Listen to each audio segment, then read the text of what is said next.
The deception unveiled.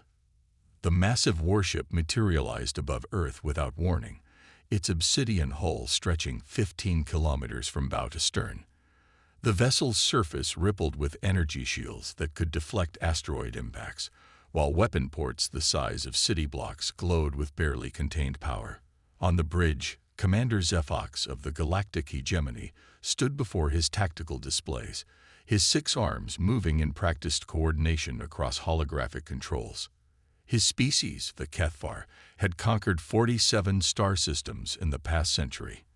Their elongated skulls housed brains capable of processing 17 different forms of mathematics simultaneously, while their metallic exoskeletons could withstand the vacuum of space. To them, humanity appeared laughably primitive. "Status report," Zephox commanded, his voice a harmonic blend of tones that his translator converted to standard Galactic. "Target acquired, Commander," his tactical officer responded. "Third planet from the star, designated Earth. Population approximately 8 billion. Technology level barely exceeds basic fusion power. No interstellar capability detected. Defense systems appear limited to crude chemical rockets." Zephox's mandibles clicked in satisfaction. Perfect. The hegemony needed fresh conscripts for the coming war, and primitive species made the most obedient soldiers once properly conditioned. Their desperation would make them grateful for the opportunity to serve their betters. "Open communications to all frequencies," he ordered. Time to deliver their new reality. The transmission reached every device on Earth simultaneously. Television broadcasts cut to static, radio stations fell silent, and internet connections redirected to a single, unavoidable message. Zephox's towering form filled every screen on the planet. "Inhabitants of Earth," his translated voice boomed across 7 billion devices. "I am Commander Zephox of the Galactic Hegemony. Your world has been selected for integration into our forces. You will provide 2 billion combat-ready individuals within 72 planetary rotations. Compliance ensures your species' survival under our protection. Refusal results in immediate planetary sterilization." The message continued with technical specifications for the conscription process, locations where humans should report for processing, and genetic requirements for acceptable soldiers. As the transmission ended, Zephox settled back in his command throne, confident that the primitives would see reason. They always did. 3 floors below the United Nations building in New York, maintenance worker Elena Rodriguez paused her floor polishing to watch the broadcast on her tablet. The 60-year-old woman had cleaned these hallways for 23 years, invisible to the diplomats and officials who rushed past her daily. Her weathered hands, stained with decades of cleaning chemicals, reached behind a utility panel marked electrical hazard. Her palm pressed against a hidden scanner. "Phoenix protocol activation," she whispered in accented English. The scanner hummed. "Confirmed. Admiral Rodriguez, Elena. Authorization level Omega. Initiating global awakening sequence." Similar scenes played out across the globe. In Tokyo, a sushi chef named Hiroshi closed his restaurant and descended into his basement, where walls lined with ancient recipes slid away to reveal quantum communication arrays. In Sao Paulo, street musician Carlos set down his guitar and activated a transmitter hidden inside his amplifier. In Mumbai, taxi driver Priya Singh pulled over and began entering coordinates into what appeared to be a standard GPS unit. Ordinary people living carefully ordinary lives, all receiving the same priority message on devices that shouldn't exist. Phoenix rising. All stations activate. The masquerade ends now. Back on the Hegemony flagship, Zephox grew impatient as hours passed without response from Earth's governments. His tactical displays showed the typical chaos of primitive civilizations faced with superior force. Emergency sessions, military mobilizations, communications between world leaders, all exactly as expected. "Commander," his weapons officer reported, "shall we provide a demonstration? Target their highest population center to expedite negotiations." "Excellent suggestion. Lock onto the landmass they call North America. We'll vaporize one of their cities. That should motivate the survivors. The ship's primary weapon array swiveled toward Earth, energy coursing through containment fields that barely held the destructive power building within. Antimatter particles accelerated to near-light speed, ready to reduce New York City to superheated plasma. Zephox gave the order with casual indifference. Fire. The lance of pure destruction screamed through Earth's atmosphere, its passage ionizing air molecules and creating a tunnel of brilliant light visible from orbit. Every sensor on the hegemony ship tracked its trajectory toward the densely populated target. The beam struck and vanished. Not deflected, not absorbed, simply gone, as if it had never existed. On the flagship's bridge, alarm systems shrieked. Tactical displays flickered with readings that made no sense. The weapons officer's voice cracked with disbelief. "Commander, unknown energy signature detected. The primitives have. They have." Alina Rodriguez stood in the UN building's main assembly hall, no longer stooped with age. Her maintenance uniform had been replaced by an admiral's dress uniform, pristine despite 2 decades of hiding. Behind her, the hall's walls slid away to reveal a command center that would make the Pentagon's war room look like a child's toy. Holographic displays showed the positions of every hegemony vessel in the solar system.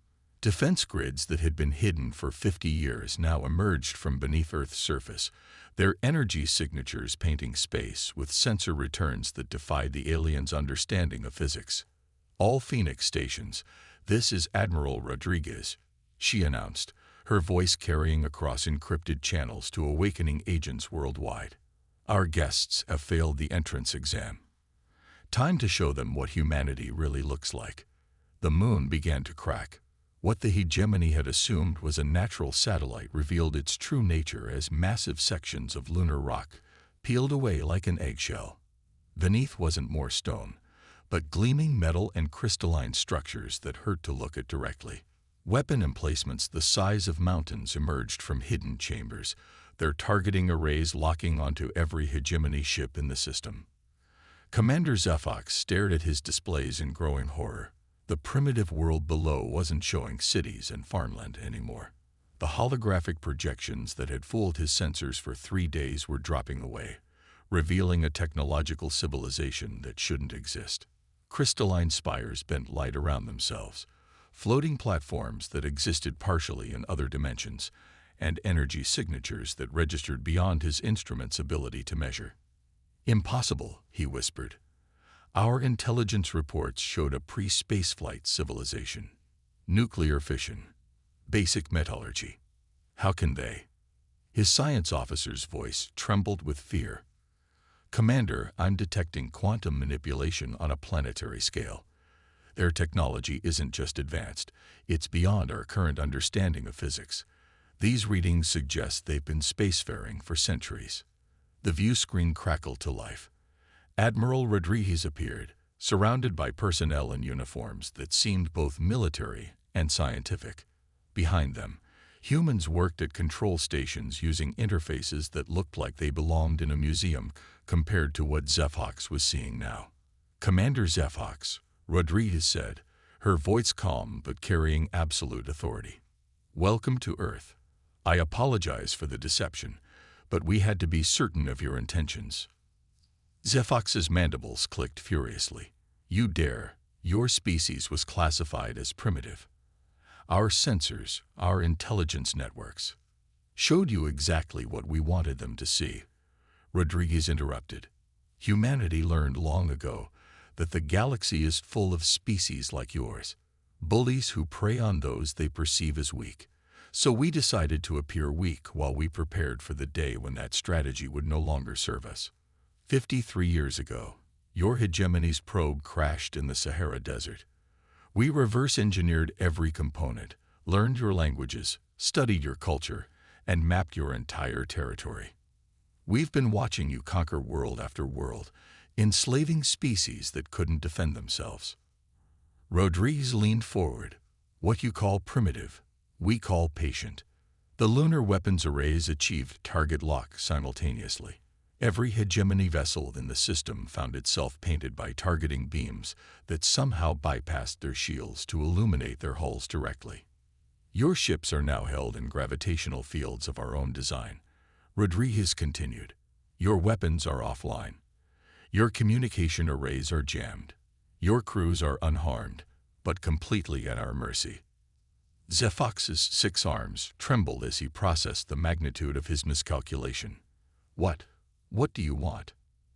Information, Rodriguez replied. You see, Commander, we know why the mighty hegemony is suddenly conscripting soldiers from primitive worlds. We know about the Void Swarm. The name hit Zefox like a physical blow. His species' greatest fear, the enemy that had driven the hegemony to increasingly desperate measures. Ancient entities that existed between dimensions, consuming entire star systems by unmaking the very fabric of reality. They had been dormant for millennia, but something had awakened them. How could you possibly know about? Zefox began. Because they're not just coming for you, Rodriguez said grimly. They're coming for everyone, including us. The revelation hung in space between the two species. The hegemony, for all their arrogance and cruelty, were running from something that terrified them beyond measure. And somehow, the primitive humans of Earth not only knew about this cosmic threat, but seemed prepared to face it. The question now, Commander, Rodriguez continued, is whether the hegemony wants to keep playing conqueror while reality itself unravels around us, or if you're ready to learn what humanity has discovered about fighting enemies that exist beyond normal space-time. On his flight ship, surrounded by disabled weapons and held captive by technology he couldn't comprehend, Commander Zefox faced a choice that would determine not just his species' fate, but potentially the survival of the entire galaxy. The primitives of Earth had revealed themselves to be anything but primitive, and the real war was only just beginning. Humanity's true power. Commander Zefox's 6 arms trembled as Admiral Rodriguez's words sank in. The Void Swarm wasn't just the hegemony's nightmare. It was a threat to all existence. From his command throne, he watched human vessels emerge from hidden bases throughout the solar system. Ships that looked nothing like the crude rockets his intelligence had reported, sleek, organic curves that seemed to flow through space rather than thrust through it. The Void Swarm, Zefox finally spoke, his voice barely above a whisper. How long have you known?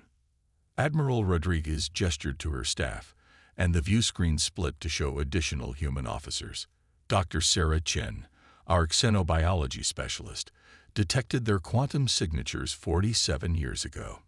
We've been preparing ever since. Dr. Chen, a slight woman whose eyes held depths that seemed far older than her face, stepped forward. The swarm entities exist primarily in what we call null space. They're not exactly alive, but they're definitely conscious. Think of them as infection vectors for entropy itself. Wherever they touch reality, the fundamental forces begin breaking down. Zefox's tactical officer leaned over to whisper urgently, Commander, our deep space monitoring stations report massive spatial distortions approaching from the galactic rim. The swarm signatures match hegemony records perfectly. How long? Zefox asked, though he dreaded the answer. 18 standard days until they reach the outer colonies. 43 days until they arrive here. Rodriguez nodded grimly. Which brings us to why the hegemony has been conscripting soldiers from primitive worlds. You're not building an army to fight them. You're building a buffer. Cannon fodder to slow them down while your core worlds evacuate. The accusation hung between them like an accusation of genocide. Zefox's mandibles clicked in what might have been shame. The swarm cannot be fought conventionally. Every weapon we fire, every ship we send, only feeds their hunger for organized energy. Conventional matter becomes fuel for their expansion, which is why you've been taking pre-spaceflight civilizations, Dr. Chen said, her voice filled with disgust. Species that fight with chemical explosives and kinetic weapons. Technologies so primitive that the swarm barely notices them. It was the only strategy that showed any effectiveness, Zefox protested. primitive weapons can sometimes damage them before they adapt. We needed billions of such fighters to have any hope of slowing the advance. Admiral Rodriguez leaned back in her chair. Commander, you've been thinking about this all wrong. The swarm isn't unstoppable. You just haven't been fighting it correctly. Before Zefox could respond, new alarms sounded on his bridge. His communications officer's voice carried panic. Commander, we're receiving distress calls from 17 hegemony worlds. The outer colonies are under attack. The swarm has arrived ahead of schedule. The main screen filled with horrific images transmitted from dying worlds. Cities that simply stopped existing, not destroyed but uncreated. Populations that vanished as the quantum foundations of their molecules were unraveled. Entire planets that flickered out of existence like candles being blown out. My people, Zefox whispered. My civilization. Not yet, Rodriguez said firmly.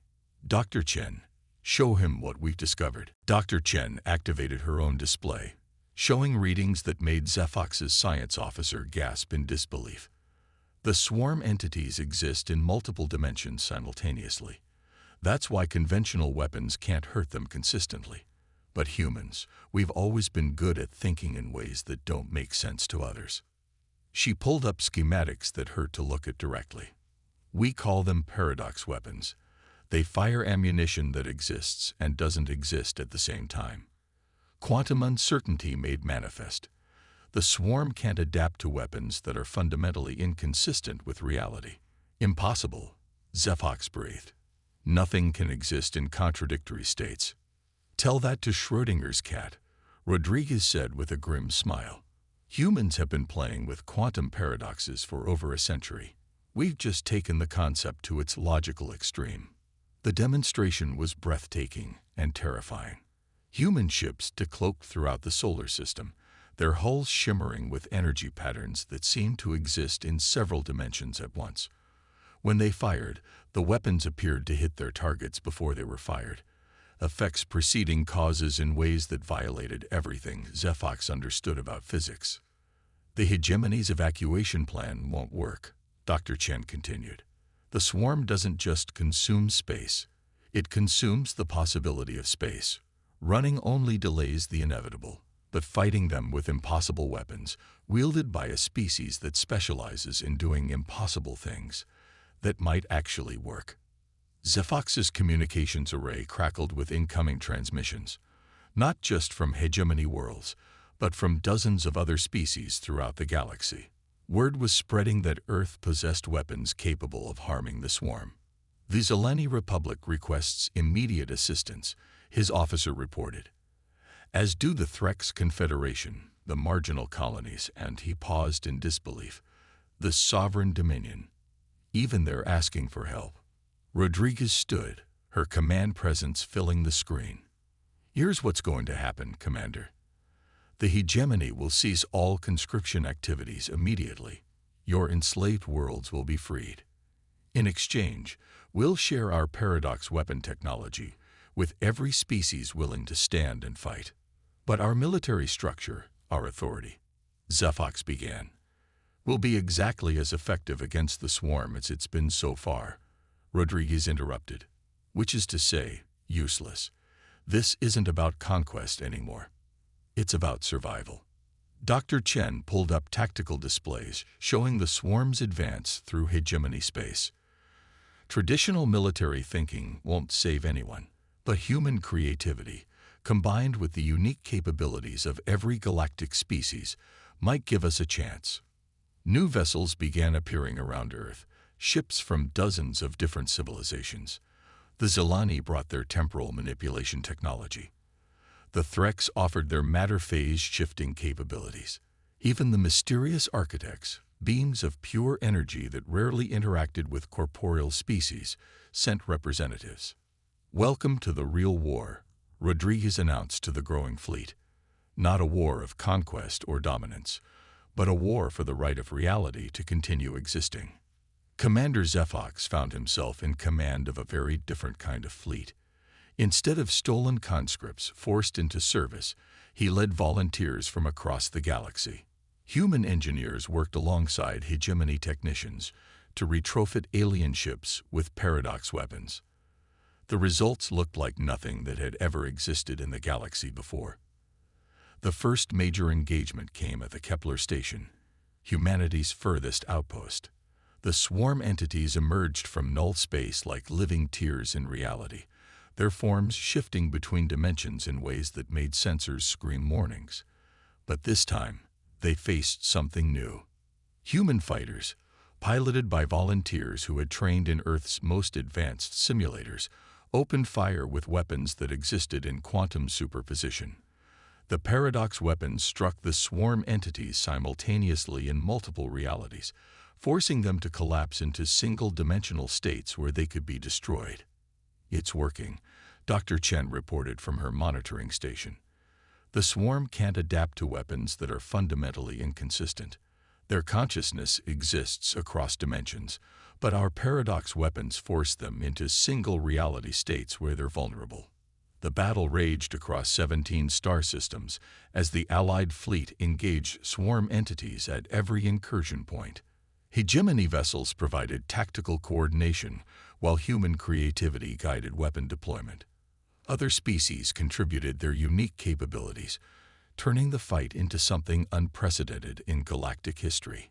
True cooperation between civilizations. But the real breakthrough came from an unexpected source. Tommy Walsh, a 12-year-old from Detroit who had been playing quantum reality video games since age 7, made an observation that changed everything. "They're not trying to destroy us," he told Dr. Chen during a tactical briefing. "Look at their movement patterns. They're trying to get home." Dr. Chen studied the data with fresh eyes. The child was right. The swarm's seemingly random attacks followed specific patterns, always moving toward certain gravitational anomalies that corresponded to theoretical null space entry points. "They're lost," she breathed. "The swarm entities aren't invaders. They're refugees. Something in null space is forcing them into our reality, but they can't get back." The revelation changed everything. Instead of fighting to destroy the swarm, the Allied fleet began working to help them return to their native dimension. Human ingenuity, combined with technologies from across the galaxy, created stable portals back to null space. One by one, the swarm entities stopped attacking and disappeared through the portals, returning to their home dimension. The galaxy-wide crisis ended not with victory through destruction, but through understanding and cooperation. In the aftermath, Commander Zephox stood on the observation deck of his flagship, watching Earth turn peacefully in space. The hegemony's age of conquest was over, but something better had taken its place. The Galactic Cooperative, led not by the strongest military force, but by the species that had proven most capable of finding impossible solutions to impossible problems. "Admiral Rodriguez," Zephox said over the communication link, "my species owes humanity a debt that can never be repaid." Rodriguez appeared on the screen, surrounded by representatives from dozens of worlds. "Commander, the only debt any of us owe is to remember what we accomplished together. The galaxy is vast enough for all of us to thrive, if we choose cooperation over conquest." As the great fleet dispersed, each ship carrying paradox weapon technology and the lessons of what could be achieved through unity, humanity took its place not as galactic conquerors, but as the species that had taught the galaxy how to solve problems that seemed impossible. The primitives of Earth had become something far more valuable than warriors.